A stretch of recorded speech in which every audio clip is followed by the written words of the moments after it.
Good evening. Can you hear me? Hi, Father Rick. Excellent.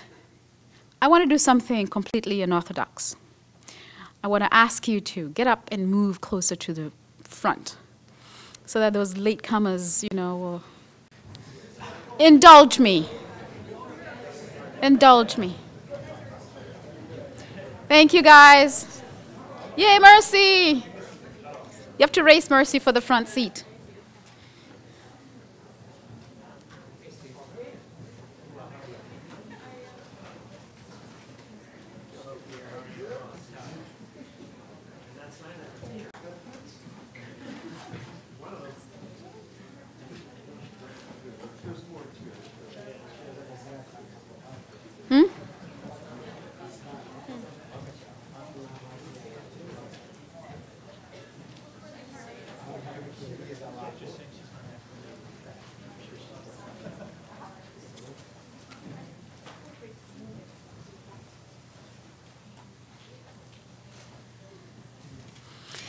Good evening again. My name is Rosetta Dera. I'm the Director of the Office of Equity and Diversity.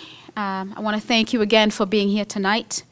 I want to thank the students for being here tonight. I'd like to think that beyond your class interests, that you're actually looking for opportunities to learn a little more about other countries, other people, other ways of being, and that's why you're here tonight. Hopefully you'll leave enriched, encouraged, inspired, hopefully something new, something different that you'll take with you.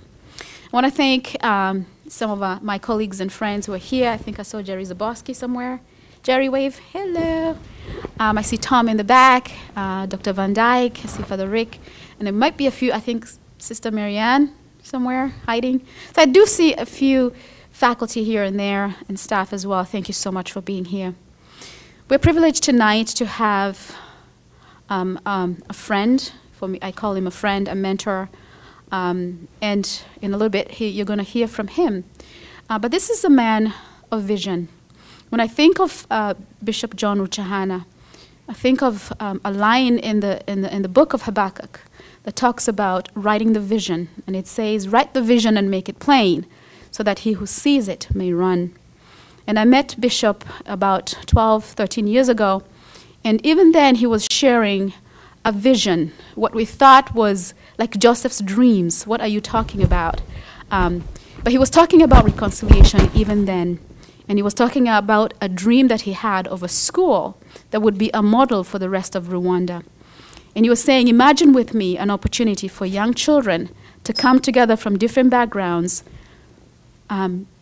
regardless of wherever they came from and how they came to those circumstances, but growing together and being a model of reconciliation, of forgiveness, of striving together and becoming the new Rwanda. And by the end of that talk, many of us wanted to be part of that vision.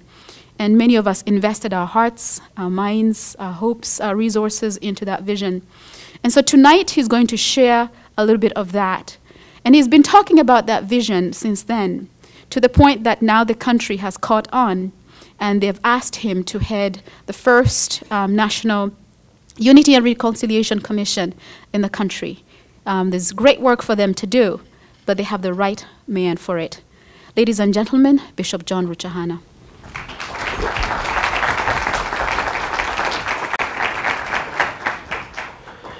Thank you, Rosette, for your kind introduction.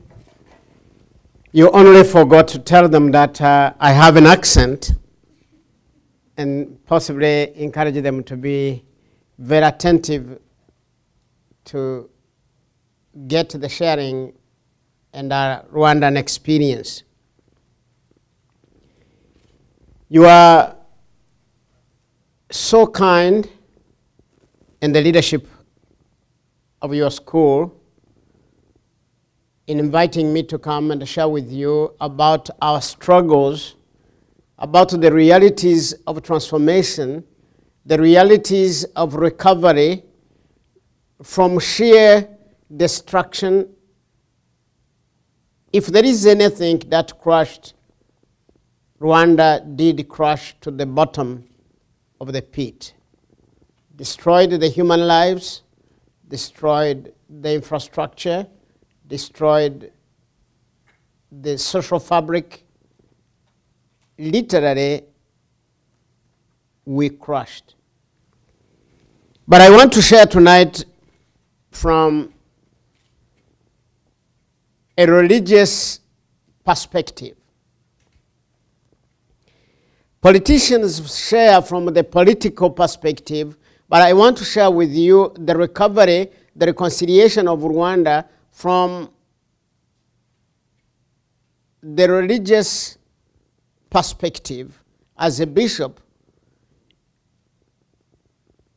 as somebody who is driven from my perspective to serve the community, to help the community into transformation, and also a person who understands the moves and the decisions, the transformation, the decisions being taken by the leaders of our nation from my perspective. And I want to begin with what we have today as who we are as the Rwandan people today. We cannot know who we are not until we, like Nehemiah, we break down into the realism of our responsibility into what happened to us. You know, Nehemiah, in a foreign land, had to break down into reality and confess the reasons and the causes that led them into exile, then conceived the ideas on how that nation can be rebuilt again. So that's where we are, that's where we belong, and that's what we are trying to do in Rwanda. Today, we are trying to see, where are we? Where are we as the Rwandan people? What's our past, our present?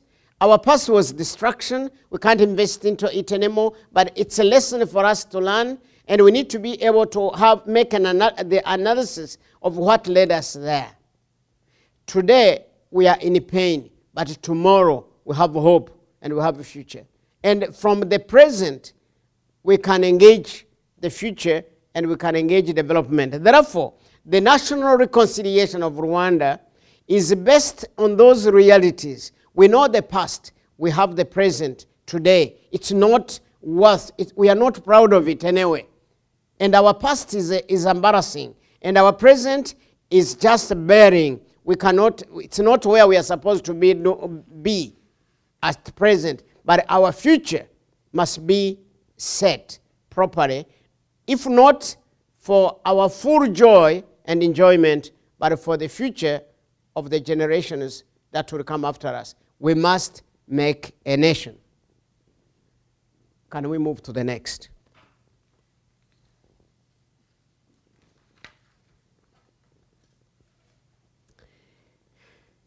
Today, our reconciliation program and the process is challenging us to engage a research. What is our composition? Our composition is no longer the composition we had 16 years ago, or before 16 years ago, or 20 years ago. Today, we are composed of a people who are partly the victims of the genocide, or survivors of the genocide, in other words. And we are composed of the people who carried the genocide, the perpetrators of the genocide, and the middlers, the people who weren't victims and who weren't perpetrators, but are there in the middle, and that's the composition of a nation. But the point we have is, what are the opportunities do we have today? How do we prioritize them? Which comes first? Development or ourselves? If the development becomes a priority, who will do that development? Therefore, we are the priority. If we are the priority, then we have to get united and we have to get reconciled in order to engage that required development. So, to us, reconciliation is very crucial.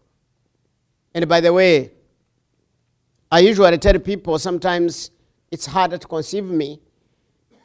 We don't have the luxury of debating whether reconciliation is an option or not an option. For us, from the bottom of the pit where we crushed from, we are either to take the choice to remain there and lose ourselves as a nation, or to get united and support each other up into development and nation building, and be able, with the strength of unity and reconciliation, be able to engage those opportunities in order to build a bright future. The future built on our unity and reconciliation will bring about healing and the strength. And that strength will apply in development. You cannot believe that within these policies that our government, the government of Rwanda, has engaged, and small entities like us, churches and individuals, dreaming to recover our human dignity, dreaming, sighing, craving, groaning to recover our human decency. We are now beginning to develop the confidence to achieve something. And as a nation, you cannot believe, from the genocide 16 years ago, today, our nation, tiny as it is in the middle of Africa, in the heart of Africa actually, Rwanda is now pronounced by the World Bank. And Rwanda has no money to bribe the World Bank. Even if we had the money, we won't give it to the World Bank to bribe the World Bank, to grade us well. But see, the World Bank has announced that Rwanda is the least corrupt in the whole of Africa. Only 16 years from the genocide. The most secure country in Africa, the fastest growing economy in Africa, and the cleanest in Africa. These are the fruits that are beginning to grow on this plant, on this desire of feeling the pain and the embarrassment of the mess we caused ourselves, taking responsibility, striving to repent of it, striving to forgive each other, ask forgiveness and forgive each other, striving, by the way, in the middle of forgiving, in the middle for repenting and forgiving and reconciliation, we establish justice. You know, justice does not get swallowed up, does not get muddled up by our efforts to forgive each other. No, justice is established and has to be established. I beg your pardon. We have lived to see a community of no justice, where impunity will go unpunished. This time, justice is as crucial as anything that we cherish in our country. So, how do you conceive, as an American school or community, how do you conceive that the crush of Rwanda can be redeemed? But as I want to bring you the biblical picture of the young lady Esther in exile again. I believe very, very strongly that it's never too late to be redeemed. If it were, Esther would have surrendered and would have had his brothers and sisters, Jews, in the capital of Ahasuerus perish. But Esther committed to making analysis, committed to groan like the Rwandans do and pray as the Rwandans do in order to redeem the people. And in a short time, finally, after the decision was made, the fatal case signed, but it was reversed, and the Jews were saved at that time. It's never too late to redeem. It's never too late to save and to redeem. Rwanda, therefore, if that happened, the Rwandans also can be redeemed. The political parties in Rwanda, the churches in Rwanda, institutions, as you may conceive them in Rwanda, are getting together to say, hey, wait a moment, we have different opinions, we have different programs, but the priority we share is our reconciliation, our unity, and the development of our people, recreation of our social fabric. That's what we are aiming at. It's amazing to see in Africa, moreover, political parties, churches getting together and say, what can we do to become a people again? What can we do together to become decent again? To remove the guilt that we carry, the embarrassment, the shame that we carry. How can we do it together to redeem it? And by the way, you need to know that some of the people in Rwanda who are doing this are the people who have fought through 35 years as refugees in a neighboring in exile, suffered the humiliation, and some of them have seen their parents and their brothers die in exile, who came back are saying, never again. So eventually, the genocide became the culmination of the Rwandan suffering. Today, the Rwandan society, because of the humility to take responsibility upon them, they stand high, they stand clean, they are developing the confidence, and they are recovering the Rwandan dignity. What you see is what we have in Rwanda as the memory of our past. I hate to show you this. From the bottom of my heart, I don't want you to see this. But as young people, professors, and the leaders of this community, I would love to protect your youngsters to see this. But as young men and women who are going to take the lead, take over from us, to make the global village a better village to live in, you need to see this. Because this is the suffering of humanity. And that's who we are. That's what our history bears. And that's where we are covering from to become a nation again.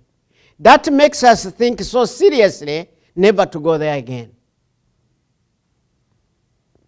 And those are the pictures, at least, representing 1 million of our own brothers and sisters. Therefore, I want you to join us and support us, morally and otherwise, that the Rwandan call in the process of forgiveness and reconciliation.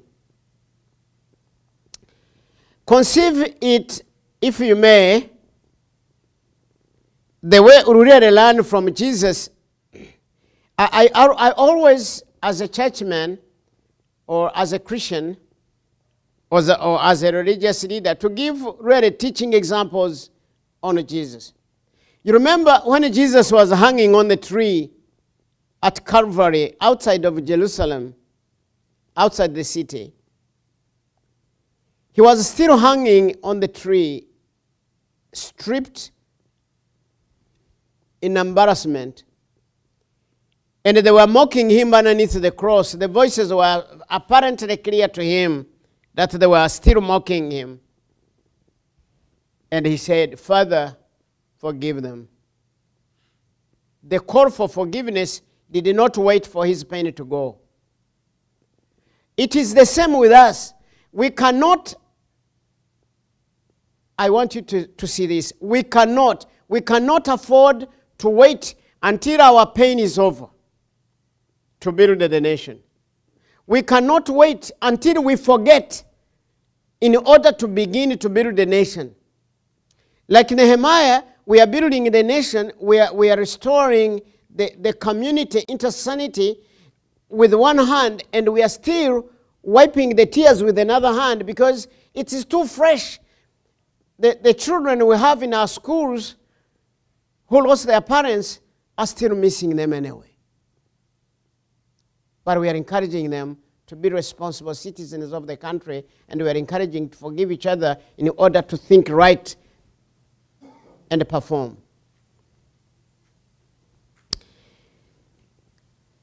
You cannot believe that the children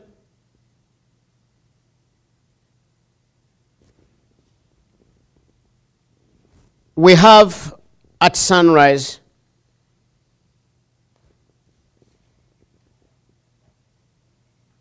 one of the demonstration schools I built, the one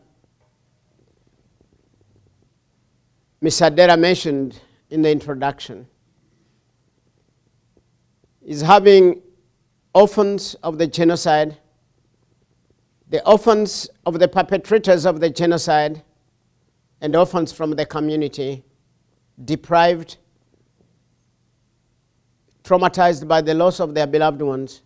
But I want you to know today, actually this last year, our school was the 5th in the national exams. And as far as character building is concerned, we are compared to none. These young men and women are committed and are transformed and are engaging the hard work for the purpose of serving their nation in the near future. We just need to do it right. We need to do it right as Nehemiah did it right. We can't leave anybody, and we cannot accuse it on anybody. It's our responsibility to take up the blame of our own mess, take responsibility to make a future. As Nehemiah did it, we need to really engage. You need to know that the decentralized responsibility of reconciliation in my country, from the national level to the district level, from the district level to the community levels, to the community leaders, to engage the orphans, to engage the widows, to be able to help them, love them, seek to be together again. That move is exactly the move Nehemiah took to make sure that everybody is engaged to make Rwanda a nation again, as we used our own hands to destroy what we had. The plans and therefore the strategies are so important. As Nehemiah, Rwanda is doing everything necessary to be able, that's why we are not embarrassed to tell you, although it's embarrassing, but we are not embarrassed to tell you that we are embarrassed by our own actions, and we take responsibility. And therefore, we are appealing to the world, as Nehemiah did, to be able to seek the cooperation of the world in a global village as we have it. You know, Nehemiah had to seek letters of introduction to the governors, he had to seek the materials, the timber, he had to seek security, he had to establish the time frame. Rwanda has what we call Vision 2020.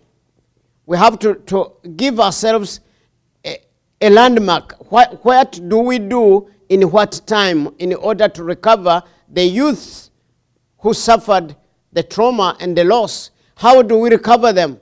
How do we educate them? We need to give ourselves a demarcated responsibility.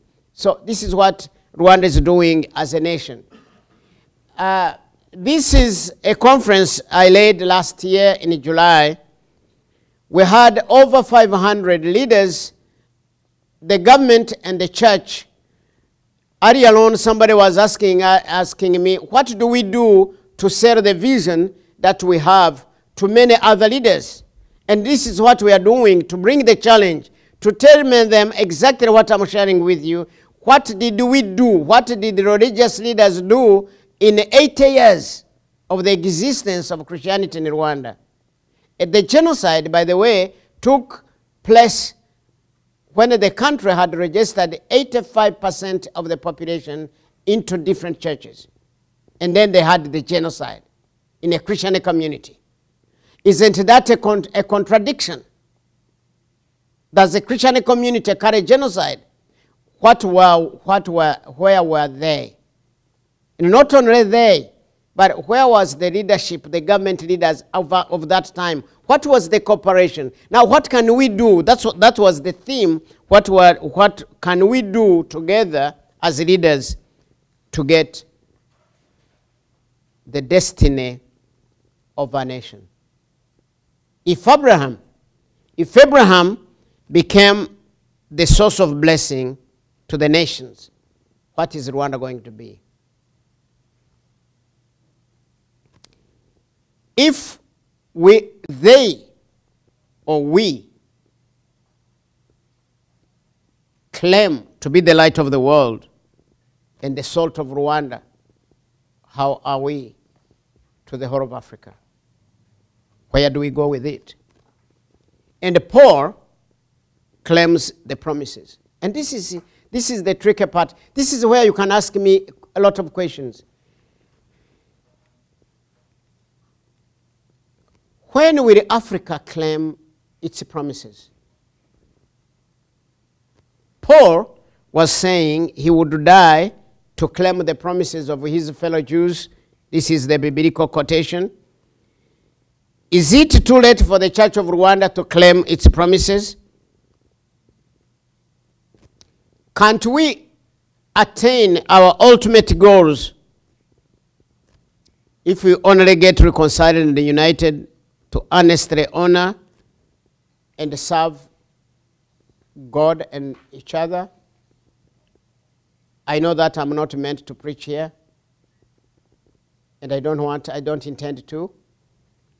But I'm calling you to conceive with us the failure of the past of Rwanda. I want you to conceive with me the challenge Rwanda has in our efforts to reconcile each other in order to make a nation again. Thank you for listening to me, and thank you for bearing our hard history and actually hard challenge to become a nation again. Thank you, and God bless you.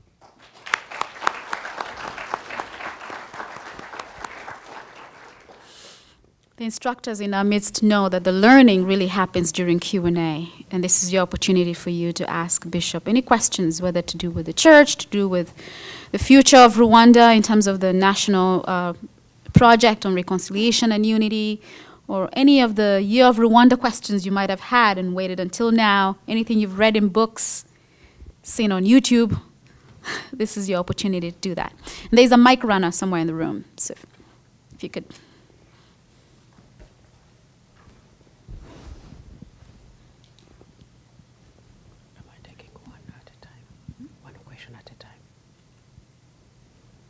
Well, with Rwanda, as far as Rwanda is concerned, what's your hope that you would like to see in regards to the African Union and Rwanda's role within the African Union? Would you say that again? Sorry. What is your hope that Rwanda will make as its goal within the African Union? Well, our hope is as sure as we have it, that Rwanda has to become a nation again, independent from the African Union, but related to the African Union. And maybe our hope go as far as being actually the light and an influence to other African nations. Because to some extent, there are a lot to be desired in other African countries as well, as much as we do. So our hope is not only for us, but for other African countries. We need to claim our promises together, and we have to work for it, because nobody will do it for us.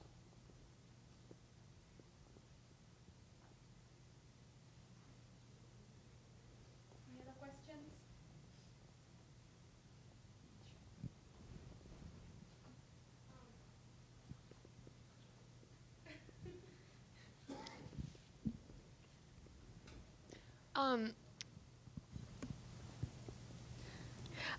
Because it's so widely known in Rwanda that the church played a large role in helping to commit the genocide, has that led to some resistance to the church's role in the reconciliation of the genocide?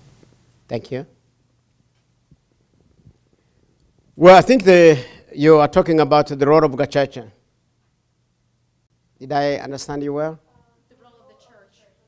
The role of the church. During genocide and the role of the church now. The role of the church, I wish you had started before the genocide, and in the genocide, and after the genocide.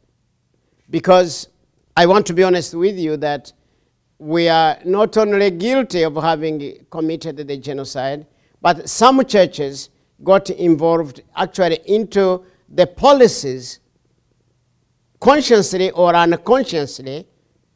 We are discovering that some of the churches became a part and parcel of the policies that led to the genocide, the policies that separated the people, the policies that created political parties along the line of these separating policies, which eventually culminated into the genocide.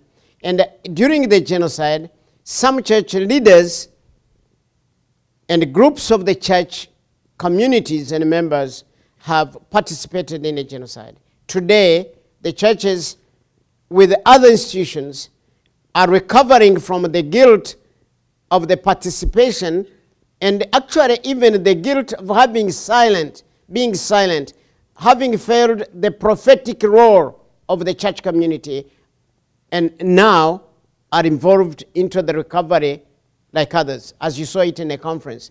That's what we are trying to aim at, encouraging everybody. Having failed in the past doesn't mean that people will fail forever. So churches, like any other institutions, are coming back to normal. It's hard to swallow the embarrassment, confess it before those you are leading, and teach them to confess as much as you do. Is my accent clear? Good. I saw another hand somewhere.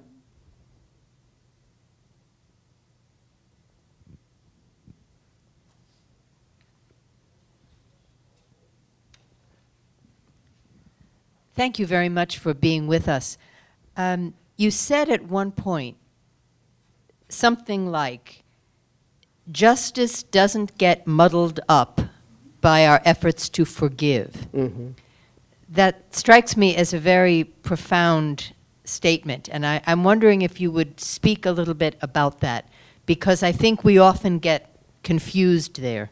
Mm-hmm. I hope I'm not confusing you the more. But what I mean by that statement, which I really mean to communicate as it is that we are building a nation based on justice, but at the same time, we are getting the effort, doing everything we can to restore our social fabric. I want you to know, you may not know this, that there are people who killed their brothers-in-laws, and they have their nephews remaining today. it's hard to conceive. I was sharing, actually, in Colombia, a story of a young girl whose father killed a neighbor and is still in jail today. He was sentenced to life imprisonment for taking lives of a neighbor and his children, and his wife survived. The wife survived with one son who is in the military today. And that very girl of the man who is in jail got convicted that she couldn't afford to remain in a full family with her brothers, with her siblings, with her mother, although the father is in jail, but she has a mother and siblings together, and have this woman languish alone in her house. So she chose, with her personal conviction, to go and live with this woman. First of all, she got scared of her. But she started cleaning her home, her compound, trying to weed into her banana plantations, trying to get water, fetch water for her. Slowly, she established a relationship, and today, she is married to the son of this woman. It's not an issue of justice only that we are striving to rebuild. We are trying to make our social fabric come together again. And these are the people who are neighbors from the beginning. And their distant family members had intermarried. So forgiveness to us is as crucial as justice. The man is forgiven by the family through the relationship and the marriage of this girl. But justice is taking its place. The man is in jail and sentenced to life imprisonment. It's hard to conceive, but it's a reality. It's hard to do, but it's doable because we are doing it. Am I trying to answer your question? It's very confusing. And it gets even more so when we are trying to have what we call restorative justice. And you have 100, we had 120 prisoners caught in action of killing, looting, destroying property and infrastructure, and were packed in jails in a smaller country of the population of 8 million. That was the biggest population in jail than any other countries of the world comparatively has ever had. How do you judge them? Our judges were killed in the genocide, and those who were not killed in the genocide ran away from, we lost them into the thin air. Some are in America, others are in Europe, others are all over the world. We can't find them. So who would ever live 300 years to judge them or live 300 years to be judged? We had to improvise and get gacaca courts.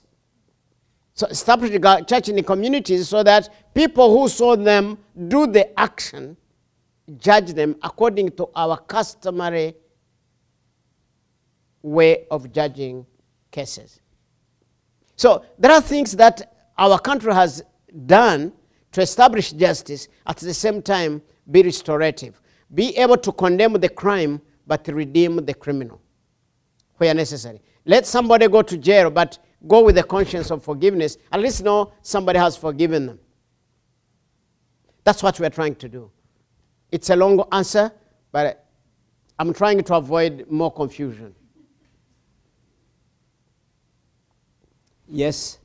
Can you talk specifically about the role of women in reconciliation? Wow. You know that women in our country are 50% in the decision making. You're aware of that. I think we are ahead of Switzerland this time. And therefore, women judges, women leaders are taking an active role in reconciliation in Rwanda. So they have in every role, in everything that we do, women are at the forefront. In the parliament, taking decisions, passing the law pertaining to reconciliation, forgiveness, justice. Women are at the forefront in every move that we have in the country. Yeah. Come and visit, come and see, come and encourage them. Yes.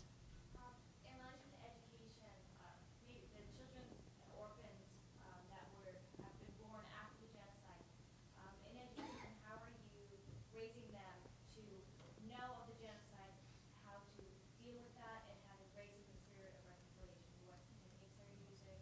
What's being enforced? The children being born out of the genocide, after the genocide, are having a lighter burden to carry because they are being born into society which is engaging reconciliation, people living together, and they are in the community schools now, and they are learning the history of Rwanda with the other students in schools. So they have the opportunity to learn about the history. It's not long history, but it's history. But we rather concentrate on those who have seen actually the loss of lives, the loss of their parents. Those are the people, those are the students today, the pupils we are engaging into counseling, into education, having a national sponsorship program for them to be able to encourage them and give them hope and a future.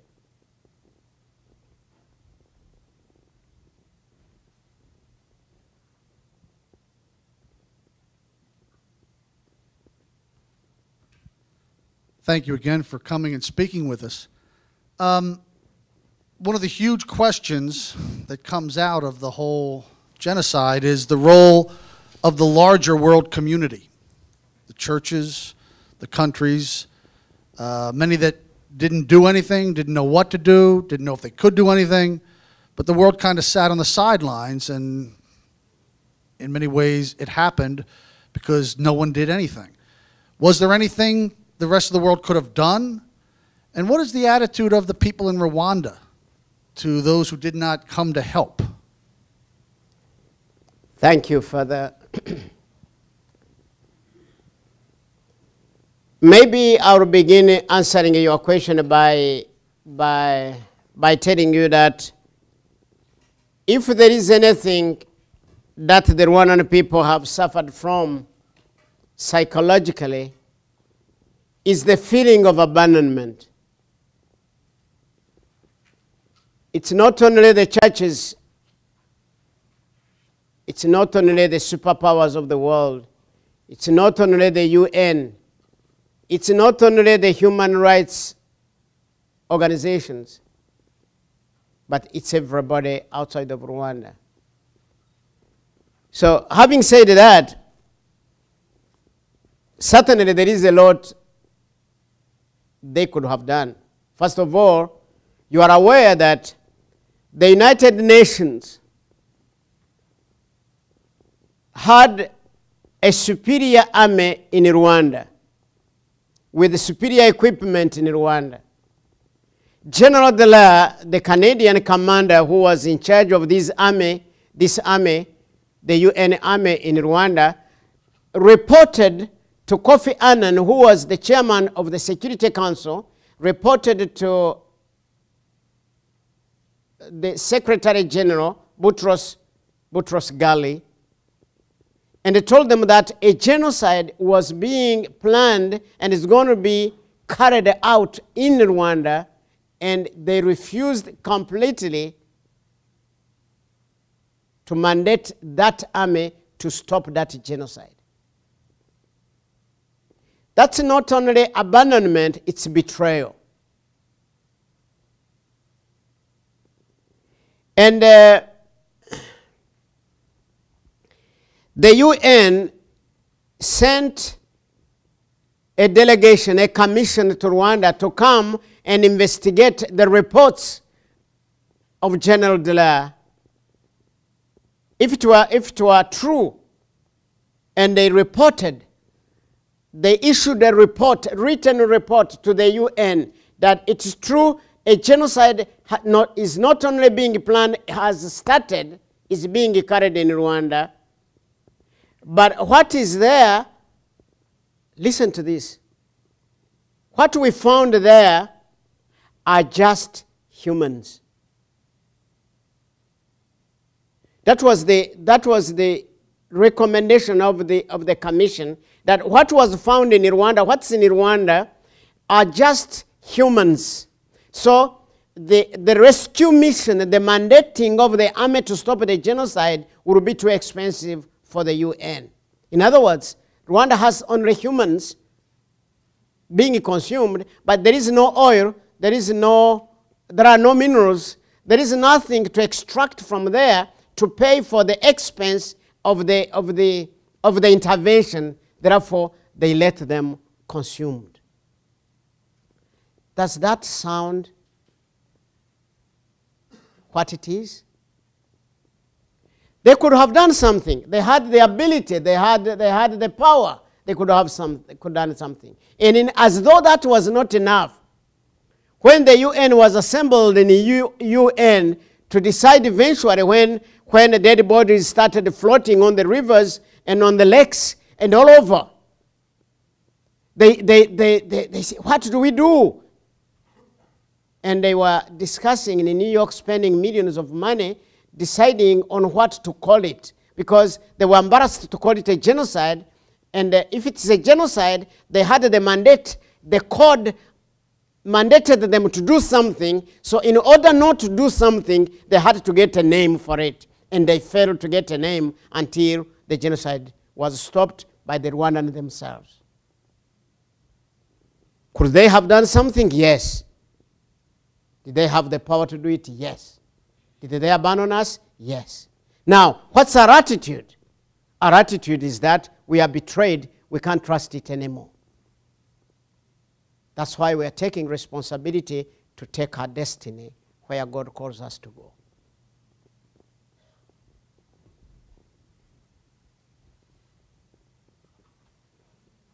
Any other questions? I think he didn't mean to conclude the discussion. Well, I want to thank you so much for coming to the University of Scranton. We are honored that you took the time to come and be a blessing as we are. I think there's a message coming or something to add, or Nababwiye ngo iki? excuse the short wave. Harya navuze ngo iki? Well, Harriet is reminding me to say something, if you allow me to. Oh, absolutely. In conclusion, yes. Thank you. In conclusion, I always like to talk to this younger generation after us. The world being, by technology, with the help of technology, the world is becoming a global village. Therefore, you are mandated to make analysis of this kind of history. Use it as a learning apparatus and take responsibility to make America a better nation to be, whereby every citizen of the global village will have equal rights to be and to exist. We'll have equal rights into productivity and joy, and have a clean destiny for the global village. But begin from here. What our forefathers have established is what you enjoy today, but it has to be maintained and even promoted to a higher level. Thank you for listening. I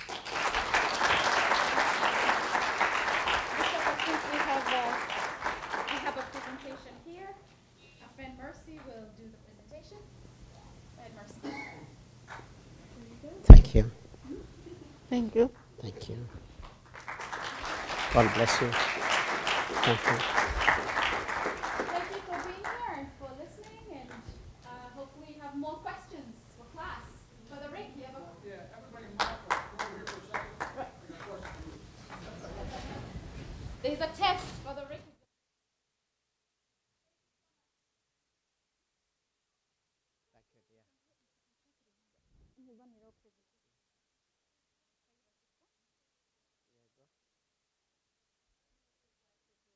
Thank you.